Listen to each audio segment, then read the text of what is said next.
नमस्कार प्यारे विद्यार्थियों।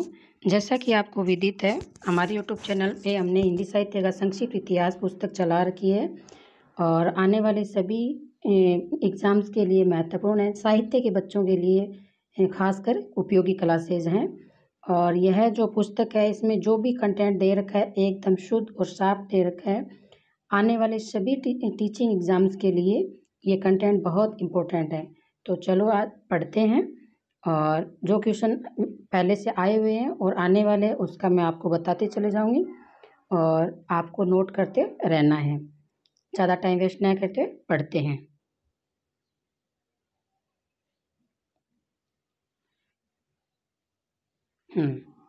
हमने यहाँ तक पढ़ लिया था नामकरण तक। अब हम जो चरण पढ़ रहे हैं वो नामकरण, हिंदी साहित्य का जो साहित्यिक इतिहास चल रहा है उसमें नामकरण पढ़ेंगे। जो यहाँ नामकरण दे रखा है मिश्र बंधुओं का, तो आपको मिश्र बंधुओं का नाम, एक मिनट।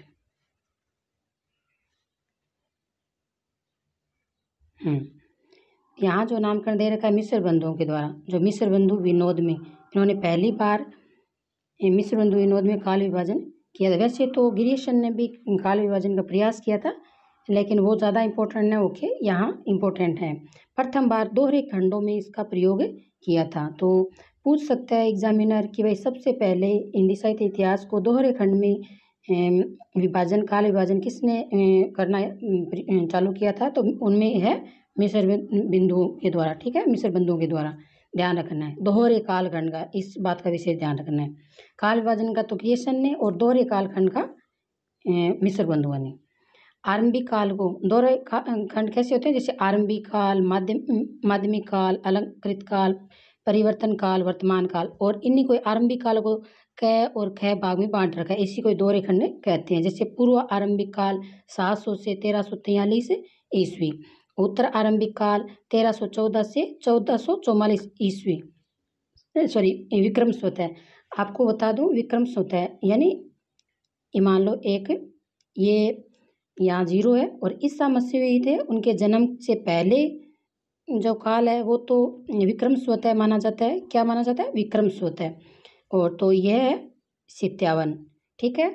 और इसके बाद वाला माना जाता है ईस्वी, 78 ईस्वी, ठीक है। तो ध्यान रखना है, अगर इधर वाले के साथ विक्रम संवत पूछते हैं तब तो ये 57 ऐड हो जाएंगे। अगर ईस्वी में विक्रम संवत पूछते हैं तो माइनस हो जाएंगे, इस बात को ध्यान रखना है। माध्यमिक काल वो 2 कालों में, यानी ये है ना, इसमें पहला ध्यान रखो इसका सन और बाकी इसका नाम ध्यान में रखो। पूर्व माध्यमिक 1445 से 1560 विक्रम संवत है। उसके बाद प्रौढ़ माध्यमिक, हाँ देखो पूर्व है और यहाँ है प्रौढ़, इस बात को ध्यान रखना है। उसके बाद में अलंकृत काल, पूर्व अलंकृत काल और उत्तर अलंकृत काल 2 भागों में। वर्तमान काल जो आधुनिक काल नाम दिया है वैसे, सॉरी परिवर्तन काल 1890 से 1925 विक्रम संवत है। और वर्तमान काल आधुनिक काल यानी 1926 से अब तक जो चल रहा है। मिश्र बंधुओं का वर्गीकरण गिरियसन की अपेक्षा प्रौढ़ था, किंतु इसमें भी पूर्णता नहीं थी। इसे वैज्ञानिक तरीके से सही नहीं माना गया क्योंकि युक्ति संगत कम था। आचार्य रामचंद्र शुक्ल ने 900 वर्षों के हिंदी साहित्य को 4 भागों में विभाजित किया, जो विद्वानों को कुछ मान्य और कुछ अमान्य रहा। शुक्ल के अनुसार हिंदी साहित्य का 4 कालों में विभाजन है। कौन सा? वीरगाथा, भक्ति, रीति और गद्य। वीरगाथा विक्रम संवत 1050 से 1375, ये काफ़ी एग्जाम में आया हुआ है, टीजीटी, पीजीटी, केवीएस एग्जाम तक और आरपीएससी तो आता ही रहता है। तो इस क्वेश्चन को आपको ध्यान रखना है, इस कालखंड को ज़्यादा ध्यान रखना है, ठीक है। ये पहले वाला वीरगाथा काल। उसके बाद भक्ति काल 1375 से 1700 तक और रीति काल 1700 से 1900 ईस्वी तक। सॉरी विक्रम संवत है, यहाँ ईस्वी दे रखा है, यहाँ विक्रम संवत दे रखा है। यहाँ दे रखा है 1050 विक्रम संवत से 1375। इसमें ये अगर ईस्वी सन को घटाना है, 78 इसमें घटाएंगे तो आप देख लेना इसमें। गद्य काल 1900 से अब तक। आचार्य शुक्ल के काल विभाजन और नामकरण पीछे का कारण रहा है। शुक्ल जी की वीरगाथा काल नामकरण विशेष अनुसंधान और गवेषणों के आधार पर किया गया है। उनके काल विभाजन 2 आधारों में थे। मतलब शुक्ल ने किन आधार पर काल विभाजन किया था? एक तो था किसी कालखंड में विशेष ढंग की रचनाओं को प्रमुखता दी थी उन्होंने। दूसरा, इस समय ग्रंथों की प्रसिद्धि कौन कौन सी थी उसमें। शुक्ल जी ने बताया कि इतिहास की खोज करने पर सबसे पहले रासो प्राप्ति हुई। रासो साहित्य क्या है? प्राप्ति हुई थी, जो वीर रस में लिखा गया था। शुक्ल जी ने 12 ग्रंथों को आधार बनाकर प्रथम काल को वीरगाथा काल माना है। तो क्वेश्चन पूछा जा सकता है कि वीरगाथा काल किन आधार पे, कितने ग्रंथों का आधार मानकर शुक्ल जी ने रखा है? तो 12 ग्रंथों को ध्यान में रखना है। पहला है विजयपाल रासो नल्लय सिंह द्वारा, और दूसरा है हमीर रासो सारंगधर कृत द्वारा, खुमान रासो दलपति विजय द्वारा, और बिसलदेव रासो नरपति नालय द्वारा, पृथ्वीराज रासो चंद्र बरदाई, चंद्र प्रकाश भटकेदार। ये क्वेश्चन आते रहते हैं, तो आपको नोट करना है और इनको याद करना है। हाँ, आगे जय मयंक जस चंद्रिका मधुकर कवि द्वारा, परमाल रासो जगनिक द्वारा, खुमान की पहेलियां अमीर खुसरो द्वारा, कीर्ति लता विद्यापति की, कीर्ति पताका विद्यापति जी की, विद्यापति पदावली विद्यापति जी की। तो ये 12 ग्रंथों का आधार मानकर वीरगाथा काल नाम दिया था। किंतु शुक्ल जी के नामकरण को आचार्य हरिप्रसाद द्विवेदी ने नहीं माना। उन्होंने कहा कि शुक्ल जी द्वारा वीरगाथा काल की प्राप्ति सामग्री साहित्य कोटि में नहीं आती है। आपको अगर शुक्ल जी का विरोधी कवि आचार्य अगर कभी पूछे या शुक्ल जी के विरोध में कोई कंटेंट आपको पूछे, तो उसका एक ही कवि है, एक ही आचार्य है, हरिप्रसाद द्विवेदी। ये कट्टर मतलब है, शुक्ल जी के हर तथ्यों को उन्होंने गलत साबित करने का पूरा प्रयास किया है। इस समय रचित धार्मिक साहित्य की अपेक्षा नहीं कर सकते। धार्मिक आधार भूमि पर रचित साहित्य भी उत्तम कोटि का होता है। उदाहरण, रामचरितमानस को यदि भक्ति काल में निकाल देते हैं तो भक्ति काल की शोभा नष्ट हो जाती है। इस तरह संदेश राशक स्वयंभू कृत पयमचर्यु रामायण, पुष्यदत्त कृत पयुम सिरा चरियों आदि जैन साहित्य के ग्रंथों को भी हिंदी साहित्य का बाहर नहीं कर सकते। ये कथन किसके? ये हरिप्रसाद द्विवेदी के हैं। द्विवेदी जी के शब्दों में धार्मिक प्रेरणा, आध्यात्मिक उपदेश होना काव्यत्व का बाधक नहीं समझना चाहिए। ठीक है। इस प्रकार अपभ्रंश के काव्य ग्रंथों की नवीन खोज, उनका साहित्यिक मूल्यांकन करना चाहिए। शुक्ल जी ने मिश्र बंधुओं द्वारा उल्लेखित तथा अन्य अपभ्रंश ग्रंथों को आदिकाल में लक्षण निरूपण तथा नामकरण के लिए विवेचन नहीं समझा था। आज नवीनतम खोजों के आधार पर उत्कृष्ट अपभ्रंश पुरानी हिंदी के काव्य ग्रंथ प्राप्त होने से शुक्ल जी का दृष्टिकोण त्रुटिपूर्ण प्रतीत होता है। आचार्य हरिप्रसाद द्विवेदी ने हिंदी साहित्य इतिहास को 4 भागों में बांटा है। अब देखो, शुक्ल जी ने जो वीरगाथा नाम दिया था, हरिप्रसाद द्विवेदी ने आदिकाल नाम दिए। और जो मध्यकाल था उसको पूर्व मध्यकाल, उत्तर मध्यकाल, रीतिकाल उत्तर मध्यकाल नाम दिए, और आधुनिक काल। तो पूछा जा सकता है कि हरिप्रसाद द्विवेदी जी के अनुसार रीतिकाल को क्या नाम दिया? तो मध्यकाल नाम दिए। भक्ति काल को नाम क्या दिया? पूर्व मध्यकाल नाम दिया। इस बात को विशेष आपको ध्यान रखना है। ऐसे ही क्वेश्चंस बनते हैं। आचार्य हरिप्रसाद द्विवेदी ने हिंदी साहित्य प्रथम काल को आदिकाल कहने से अपना मत प्रकट किया। उन्होंने लिखा कि वस्तुतः हिंदी साहित्य का आदिकाल शब्द एक प्रकार का भ्रामक धारण की सृष्टि करता है और श्रोता के चित्त में एक भाव पैदा करता है कि यदि कोई आदि में मनोभावन परंपरा विनिर्मुक्त काव्य रूढ़ियों के अछूते साहित्य का काल है, यह ठीक नहीं है। यह काल बहुत अधिक परंपरा प्रेमी, रूढ़िगत ग्रस्त और सजग सचेत कवियों का काल है। पंडित राहुल साकृत्यायन ने हिंदी साहित्य के आदिकाल के सिद्ध सामंत काल नाम दिया था। तो ये ध्यान रखना है। राहुल साकृत्यायन क्या नाम दिया था? सिद्ध सामंत काल। किसको? आदिकाल को। उन्होंने माना कि यह काल सिद्ध आचार्यों के धार्मिक उपदेशों, नैतिक दर्शन व आध्यात्मिक से युक्त है। डॉक्टर रामकुमार वर्मा ने इस काल को संधि व चारण काल नाम दिया। तो रामकुमार वर्मा ने क्या नाम दिया था? आदिकाल को संधि और चारण दोनों नाम दिया था। 2 भागों में बांटने के पीछे कारण था। संधि काल 2 भाषाओं की संधि का काल था तथा चारण काल चारण जाति के पीछे कवियों द्वारा राजाओं की यशोगाथा को प्रकट करता है। इसमें तत्कालीन राजाओं के शौर्य, वीरता, साहस का वर्णन है। उनके जीवन प्रसंगों को अतिशयोक्ति बनाकर वर्णन करना है। आचार्य महावीर प्रसाद द्विवेदी ने इस काल को बीज वपन काल नाम दिया है। तो ध्यान रखना है, बीज वपन नाम किसने दिया? महावीर प्रसाद द्विवेदी ने। उन्होंने बताया कि हिंदी साहित्य के प्रारंभिक काल में पूर्ववर्ती साहित्य की सभी काव्य रूढ़ियों और परंपराओं का सफलतापूर्वक निर्वाह हुआ। साथ ही साथ कुछ नवीन साहित्यिक प्रवृत्तियों का भी उद्भव हुआ जो अपने समुचित विकास रूप में है। श्री चंद्रधर शर्मा गुलेरी ने हिंदी साहित्य के प्रथम काल को अपभ्रंश काल नाम दिया था। उन्होंने बताया कि हिंदी का प्रारंभिक स्थिति अपभ्रंश भाषा के साहित्य से शुरू होती है, इसीलिए अपभ्रंश काल कहना उचित है। विश्वनाथ प्रसाद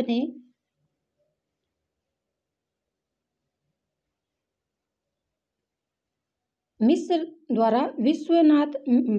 द्वारा आदिकाल को वीर काल नाम दिया। तो आदिकाल को वीर काल नाम किसने दिया था? विश्व प्रसाद मिश्र के द्वारा। वीर काल, ना कि वीर गाथा काल। इस बात को ध्यान रखना है, क्योंकि क्वेश्चन पढ़ते टाइम हम ध्यान नहीं देते तो गलत हो जाता है। आचार्य रामचंद्र शुक्ल ने वीर गाथा काल का ही रूपांतरण है ये।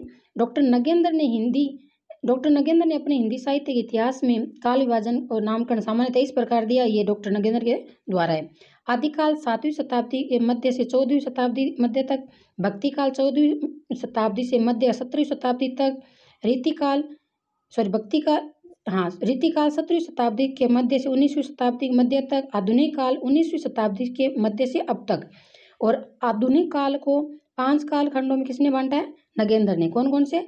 पुनः जागरण काल को नाम दिया है, जागरण काल नाम दिया है, छायावादी काल नाम दिया है, प्रगति प्रयोग दिया और नवलेखन काल दिया है। किसको? आधुनिक काल को। किसने दिया? नगेंद्र जी ने। और पुनः जागरण का दूसरा नाम क्या? भारतेंदु काल 1857 से 1900 ईस्वी तक। और जागरण काल का दूसरा नाम द्विवेदी काल 1900 से 1918 तक। छायावादी काल 18 से 1838 ईस्वी तक। प्रगति प्रयोग काल 38 से 1953 तक। और नवलेखन 1953 से अब जो काल चल रहा है। परिनिष्ठित अपभ्रंश भाषा हिंदी के रूप में प्रतिष्ठित हो रही थी। अपभ्रंश भाषा के कवि अपनी वाणी को सामाजिक, आध्यात्मिक एवं नैतिक विचारों से युक्त करके मानवीय जीवन को सुव्यवस्थित करने की ओर ध्यान दे रहे थे और जन जन को नवीन प्रेरणा प्रदान करके अपने विचारों की अभिव्यक्ति कर रहे थे। तब यह प्रश्न आता है कि हिंदी का प्रथम कवि किसे कहा जाए? शिव सेंगर ने अपने ग्रंथ शिव सरोज में हिंदी के प्रथम कवि के रूप में 7वीं शताब्दी के पुष्य दत्त नाम दिया। तो शिव सरोज में शिव सेंगर ने किसको माना? पुष्प। आप ऐसे याद कर लेना, शिव जी को पुष्प चढ़ाते हैं। किंतु इस कवि का उल्लेख मात्र मिलता है ओनली। अभी तक इसकी कोई रचना उपलब्ध नहीं है। शिव महिम की रचना पुण्य दत्त ने की। इसका लक्षण ग्रंथ भी था जो अभी तक प्राप्त नहीं हुआ है। सरहपा राहुल साकर्त्यान ने 7वीं शताब्दी के सरहपा को हिंदी का प्रथम कवि मानते हैं। स से स्टार्ट ये राहुल साकर्त्यान का होता है और स से सरहपा, ऐसे याद कर लेना। आप ऐसे करने इसको जोड़ लेना, मतलब कुछ ना कुछ आप हिंट पकड़ लेना ताकि याद रह जाए। ये 84 सिद्धाचार्यों में से एक थे। उन्होंने बताया कि सरहपाद कवि की कृतियों में अपभ्रंश की अपेक्षा संस्कृत भाषा के तत्सम शब्दों का प्रयोग हुआ है। इनकी काव्य चेतना में अनेक ऐसे तत्व समावेश है जो भक्ति काल में पल्लवित हुए, अर्थात इसका काव्य भक्ति काल में बीजांकुर रहा था। 84 सिद्धाचार्यों की वाणी का रूप नाथ संप्रदाय से लेकर कबीरदास तक देखा जाता है। इससे ऐसा प्रतीत होता है कि नाथ संप्रदाय का विकास सिद्ध साहित्य से ही हुआ है। सरहपाद को हिंदी का पहला कवि कहने के पीछे एक अन्य आधार काव्य शैली भी है। इसका काव्य दोहा और पदों की शैली युक्त था। तो सरहपाद का काव्य कैसा था? दोहा और पदों में लिखित था, जिससे परवर्ती कवियों ने अपनाया भी है। इन्होंने मुक्त छंदों दोहा का अधिक प्रयोग किया था। उन्होंने कैसा दोहा का प्रयोग किया था? मुक्त छंद दोहा का अधिक प्रयोग किया था। इस दृष्टियों से सरहपाद को हिंदी का प्रथम कवि माना गया है। कुछ विद्वानों का मत है कि सरहपाद को हिंदी का प्रथम कवि इसीलिए नहीं मानते कि उनका काव्य अपभ्रंश साहित्य में लिखा गया है, तथा दूसरा इस समय हिंदी का कोई प्रसार नहीं था। हिंदी का निखार तो 11वीं शताब्दी तक आते आते हुआ है, जबकि सरहपाद 7वीं शताब्दी के सिद्धाचार्यों के कवि थे। डॉक्टर गणपति चंद्र गुप्त ने कहा कि अपभ्रंश और हिंदी के बीच ऐसी कोई मध्यांतर रेखा नहीं खींची जा सकती। उन्होंने अपनी हिंदी साहित्य का वैज्ञानिक इतिहास में भरतेश्वर बाहुबली रास के रचयिता शालिभद्र सूरी को हिंदी का पहला कवि मानते हैं। ठीक है, थोड़ा सा और पढ़ लेते हैं। हिंदी का पहला कवि मानते हैं। कुछ विद्वान ने अमीर खुसरो को तो कुछ विद्यापति को हिंदी का पहला कवि मानते हैं, लेकिन कुछ विद्वानों ने अमीर खुसरो और विद्यापति को 12वीं शताब्दी के कवि कहकर अस्वीकार कर देते हैं। मिश्र बंधुओं ने अपनी हिंदी नवरत्न किसकी रचना है? मिश्र बंधुओं द्वारा। हिंदी नवरत्न में लिखा है कि महाकवि चंद्रवरदायी वास्तव में हिंदी का प्रथम कवि है। ये आप अपने डायरी में नोट कर लेना, कौन किसने प्रथम कहा, ये क्वेश्चन आते हैं। चंद्रवरदायी की रचनाओं में प्रौढ़ता एवं छंद विधान का अनुसरण किया गया है। आचार्य रामचंद्र शुक्ल ने चंद्रवरदायी का हिंदी को प्रथम कवि मानते हैं। तो किस किस ने प्रथम कवि माना है चंद्रवरदायी को? आचार्य रामचंद्र शुक्ल और मिश्र बंधुओं ने। आचार्य रामचंद्र शुक्ल का मानना है कि चंद्रवरदायी हिंदी के प्रथम कवि हैं। इनकी रचना पृथ्वीराज रासो हिंदी का प्रथम महाकाव्य। अब प्रथम महाकाव्य किसको माना? पृथ्वीराज रासो को। और इसी को जाली ग्रंथ नाम दिया था, किसने? शुक्ल जी ने। प्रथम महाकाव्य भी कह दिया और जाली ग्रंथ भी कह दिया, दोनों नाम इसने कहे हैं। डॉक्टर रामकुमार वर्मा ने हिंदी साहित्य का आलोचनात्मक इतिहास 1938 में लिखा था, जो 2 भागों में था, लेकिन एक बार प्रकाशित हुआ, दूसरा हुआ नहीं। इन्होंने बताया कि स्वयंभू हिंदी का प्रथम कवि है। तो स्वयंभू किसने माना? राम ने स्वयं को ही पहला इंसान धरती पे मान लिया, ऐसे मान लेना। क्योंकि अपभ्रंश के कवियों की लेखन काव्य में हो उठी थी, शैली की सरस और प्रवाहपूर्णता के कारण लोकप्रिय हो रही थी, जिसका प्रभाव भक्ति पर पड़ा। किंतु अंत में हिंदी साहित्य के प्रथम कवि के रूप में सरपा को ही माना गया, क्योंकि उनकी भाषा एवं काव्य शैली के उदाहरणों में स्वतः ही इनका उत्तर मिल जाता है और स्पष्ट हो जाता है कि सरपाद की भाषा अपेक्षाकृत हिंदी की अधिक निकट है। ये इनका दोहा है, तो आप 1-2 बार पढ़ लेना। क्या है? जहाँ मन पवन नस चरई रही शशि ना है प्रवेश, तही वट चित्त विषाम करूं सरहे कही है उवेश। ये 2 पंक्तियां भी याद कर लेना। पंडी है सह सत है बखाणई देह ही बुद्धि बसंत न जानई। तो ये हिंदी के निकट भाषा मानी जा रही है। इस उदाहरण में अपभ्रंश भाषा के संस्कृत तत्सम शब्दों की प्रवृत्ति पाई गई, जो आगे चलकर हिंदी के शब्द बने। कौन कौन से? मन, पवन, रवि, शशि, वट और चित्त। राहुल जी ने सरपाद की 769 ईस्वी माना है, तो इसका सरपाद का कौन सा ईस्वी है? 769। डॉक्टर रामकुमार वर्मा ने 7वीं शताब्दी से सिद्धों की रचनाओं को भाषा का प्रारंभिक रूप मानते हैं। उन्होंने दोहा शैली को विकसित रूप मिलता है। सिद्धाचार्यों ने इस प्रकार के साधनात्मक दोहे नाथ संप्रदाय एवं कबीरदास के हठयोग तक का मूल सिद्ध करते हैं। तो आज के लिए किसने किस काल विभाजन को बांटा, किसने प्रथम माना, ये हमने पढ़ा है। और दोस्तों, ये जो कंटेंट जो आपको मिल रहा है, वो आप बड़े बड़े गाइड लेके आओगे ना, उसमें भी 10% कम ही मिलेगा आपको, क्योंकि गाइडों में कचरा भरा होता है। और ये एक संक्षिप्त पुस्तक है जो हर एग्जाम के लिए इम्पोर्टेंट है। अगर एक बार पढ़ेंगे, एक बार लिखेंगे, वापस आप रिवीजन करेंगे, तो आपको कंटेंट याद हो जाएगा और इधर उधर भटकने की आपको ज़रूरत नहीं होगी। तो आगे के लिए कल पढ़ेंगे। आज के लिए इतना ही। आपको वीडियो कैसा लग रहा है दोस्तों के साथ शेयर करना और कमेंट बॉक्स में जाके ज़रूर बताना। नमस्कार।